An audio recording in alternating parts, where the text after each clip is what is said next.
அனைவருக்கும் வணக்கம். இந்த வீடியோல பிடி கொழுக்கட்டை எப்படி செய்வதுன்னு பார்க்க போறோம். செய்ய தேவையான பொருட்கள்: அரிசி மாவு 2 கப், வெல்லம் 1 கப், தண்ணீர் 1 கப், ஏலக்காய் பொடி 1 சிட்டிகை. இந்த சேனலை சப்ஸ்கிரைப் பண்ணாதவங்க இந்த வீடியோக்கு கீழே இருக்கிற ரெட் கலர் பட்டனை அழுத்தி சப்ஸ்கிரைப் பண்ணிக்கோங்க. கூடவே அந்த பெல் சிம்பலை பிரஸ் பண்ணிக்கோங்க.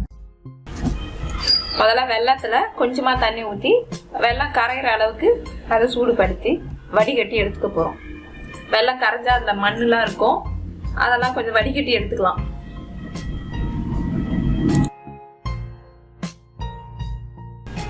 வெல்லம் கரைஞ்சிருச்சு, இதை வடிகட்டி தனியா எடுத்து வச்சுக்கோங்க. மாவுல ஏலக்காய் பொடியை சேர்த்துக்கோங்க. 1 சிட்டிகை உப்பு போட்டுக்கோங்க, அது கொஞ்சம் டேஸ்ட் கொடுக்கும். கரைச்ச வெள்ளை தண்ணியை வடிகட்டிட்டு இந்த மாவுல கொஞ்சம் கொஞ்சமா ஊற்றி நல்லா கிளறுங்க. கிளறிக்கிட்டே கொஞ்சம் கொஞ்சமா ஆட் பண்ணணும். அப்பதான் அது அங்கங்க நிக்காது. நம்ம பிடிக்கிற அளவுக்கு கொஞ்சம் ரொம்ப தண்ணி ஊற்றுறோம், கொஞ்சம் கொஞ்சமா ஆட் பண்ணணும்.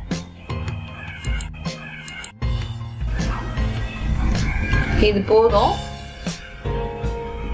இப்ப மெல்லமா அதை கலரணும்னா ஒன்னா சேர்ந்துரும். இட்லி உண்டான்ல தண்ணி ஊத்திட்டு இப்ப பிடிக்க கொஞ்சம் கொஞ்சமா எடுத்து பிடி கொழுக்கட்டை. இதுல தேங்காய் துருவி நீங்க ஆட் பண்ணிக்கலாம். நான் தேங்காய் இப்ப போடல, தேங்காயும் போட்டுக்கலாம், நல்லா இருக்கும்.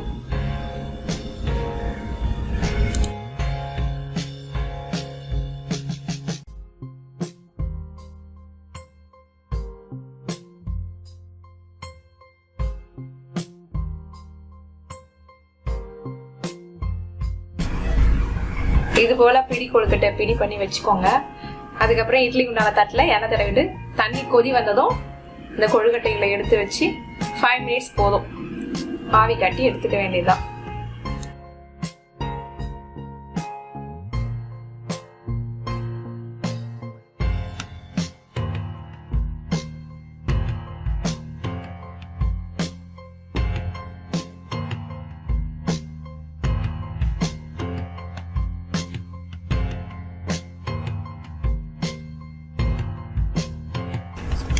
மினிட்ஸ் முடிஞ்சிருச்சு. இப்போ நான் ஓபன் பண்றேன்.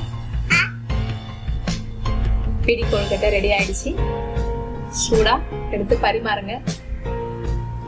குழந்தைங்க விருப்பமா சாப்பிடுவாங்க. சிம்பிளா பிடி கொழுக்கட்டை இப்படி செய்யலாம். இந்த வீடியோ உங்களுக்கு பிடிச்சிருந்தா லைக் பண்ணுங்க, உங்க ஃப்ரெண்ட்ஸ் எல்லாருக்கும் ஷேர் பண்ணுங்க.